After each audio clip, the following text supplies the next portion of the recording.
Hello, stitchy friends. I'm Cher Johnston. Welcome to my happy place. Today we're going to work on the Stitch Dictionary. I think we're close to being done. La, la, la, la.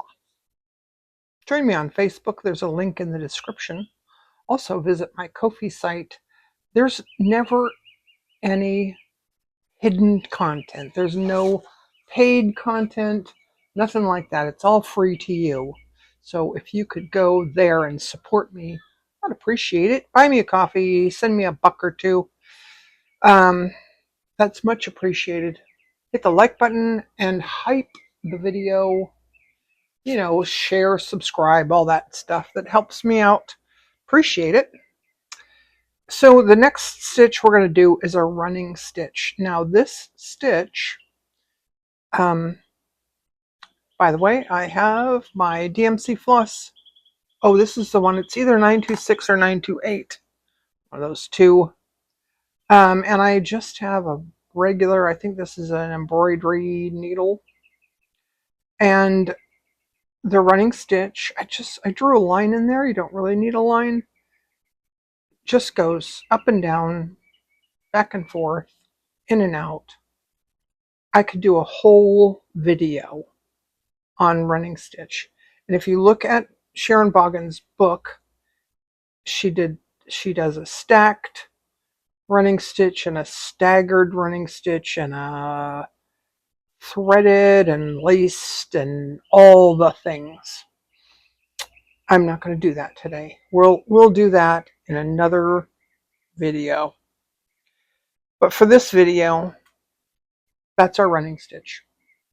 Now we're going to do a satin stitch, and I have got out this 12 ply silk.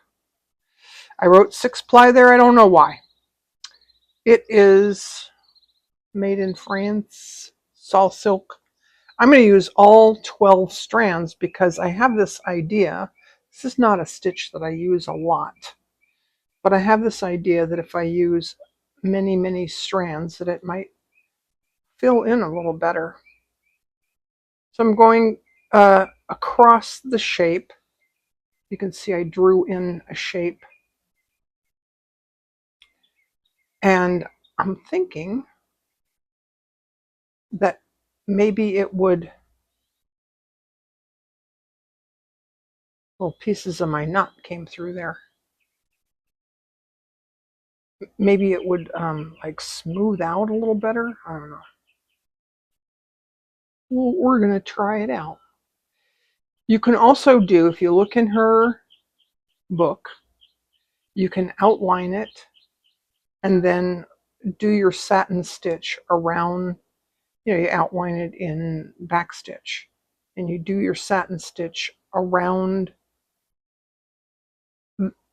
the outline stitch, and that's kind of cool.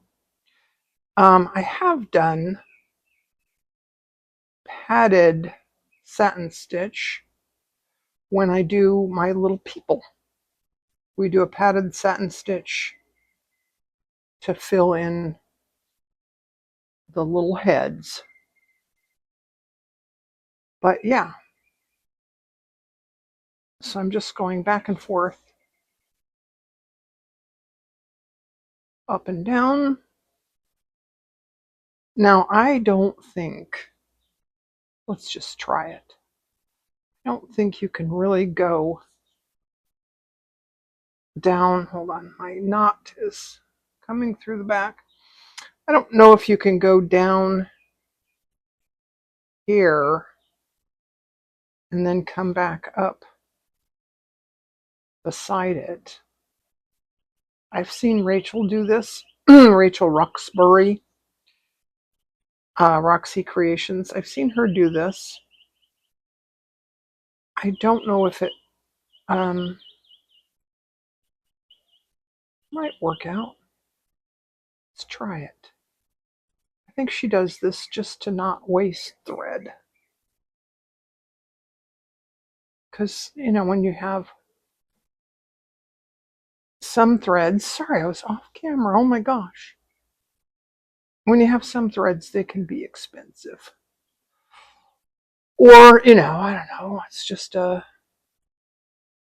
thing. Just a thing that we do. I think I'm going to just go like this.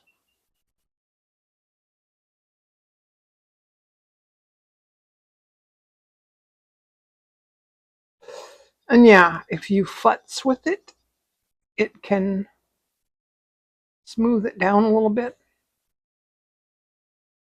That's a term that my mother used to use a lot. Futz.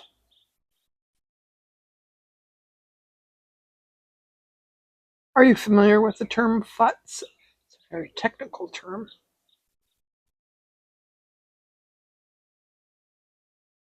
I don't know if my mother used it in regards to sewing or if she just said, I just remember her saying, don't futz with it. Don't futz with it. All right. So I think you get the idea. And that did fill it in pretty nicely. Okay, next we're going to do a scroll stitch. Let me get some thread and come back. Okay, for this stitch, I'm going to try this purl number 5 Easy M75. And I have a chenille needle. This one goes from left to right. Didn't draw a line, but I don't think we need a line there. I'm going to come up at the left and take a little bite out of the fabric. And then I'm going to wrap the thread around the back of the needle and then the front. And then I'm going to pull through this direction. I think you could pull a little bit tighter. Makes a little tiny knot. Take a little bite out of the fabric around that direction. Now, oh, this is pretty. This is, look at that. Not so pretty. We're going to do this in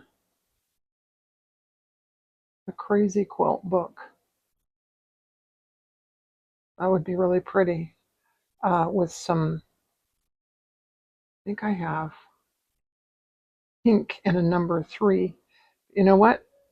You don't want to you want to make sure that your stitches are even and that your tension is even, because if you pull tighter on one than you do on the next one, then it's gonna not come out very nice.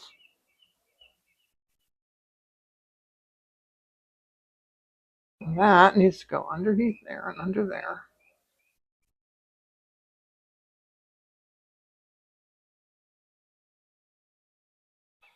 And that's the scroll stitch. Okay, next we have a sheaf stitch.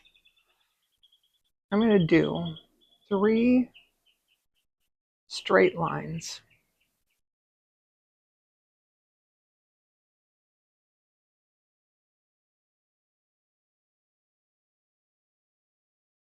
Like so.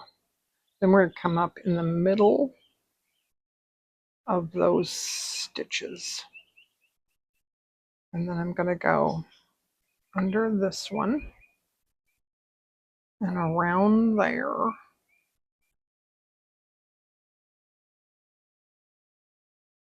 Oh, isn't it cute? And then back down where we came out. Lovely. Okay, next we're going to do a stem stitch. Oh, by the way, if I don't tell you, somebody will ask me and I'll say, I have no idea. I'm using DMC floss. That one was 3808. This one is number 34. just because I love these two colors together. I love purple and turquoise. I think it's the coolest. So with a stem stitch, I'm going to go left to right. My needle goes in right to left.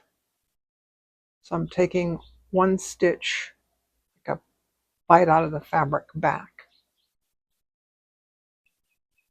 Keep the thread to the bottom, or you can keep the thread to the top. Either way, it doesn't matter, but just one way or the other. There's a stem stitch. Now sometimes I do a little bite out of the fabric and I go back all the way to that stitch. That is going to make it a little bit thicker of a line. Sometimes you want that. And then sometimes I go a long way and just do a little bite out of the fabric. See? And you get this thin line. Okay, next we're going to do just continue on with this thread. We're going to do a Portuguese knotted stem stitch.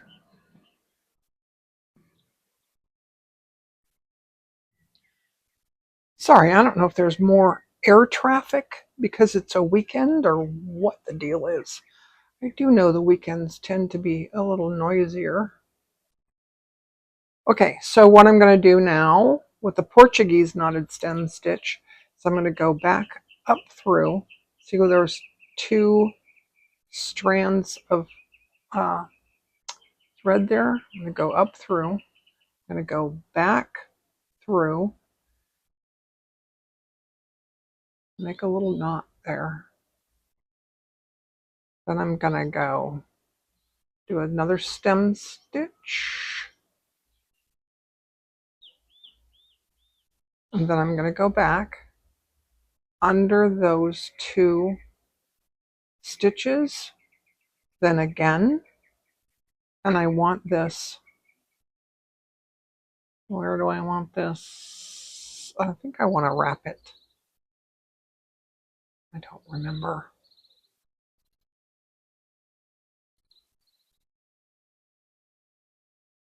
I do know that I go one stitch, and then I use the eye of my needle to go under one time, and then under again. And that knots it up. I don't know if you need to wrap.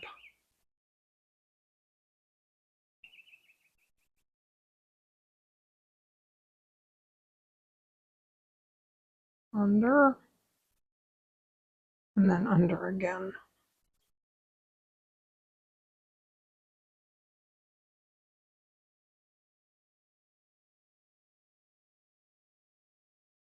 These stitches should probably be tighter so that it doesn't. I was trying to make it kind of loose so you could see. Under and under again. And then stem stitch again. And then under and under again. Ho ho, okay. Another plain. I'll be back with more thread for another stitch.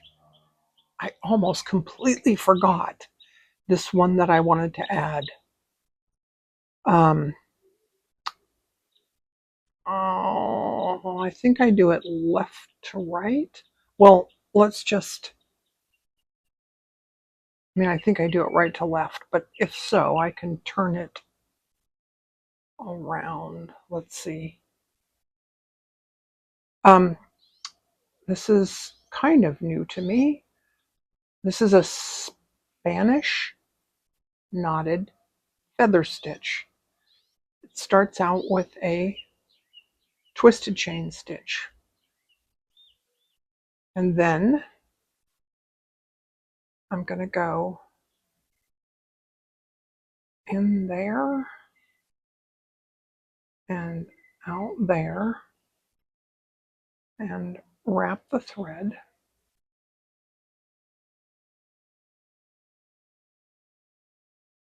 And then I think I need to make this a little bit farther apart so you can see. Going inside that triangle there and up the line a little bit to the left this time. Wrap the thread like a twisted chain stitch and pull through.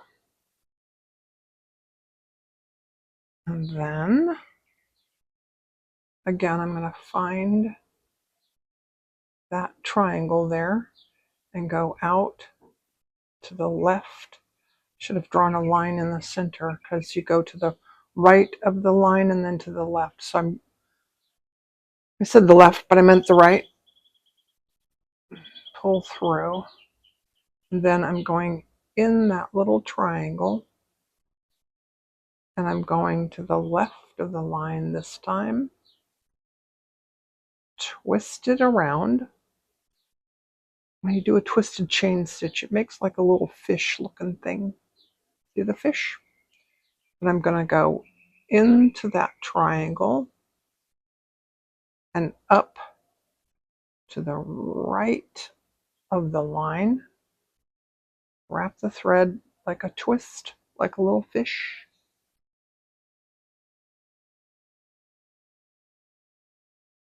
Into the center. This is where I need to have a dot grid. Right? Twist like a little fish. And then back in the little triangle. Up to the right. Not too far.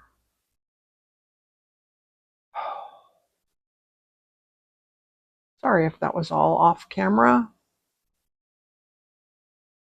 And pull through. Then in the triangle, off to the left.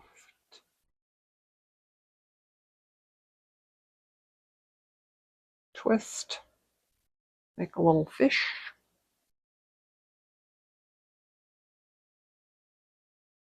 So pretty, isn't it so pretty? Oh my gosh. I just love it. Okay, twist. All right, and now I'm going to end off by just going to the back, and that's my video for today. Thanks for watching. See you soon. Bye.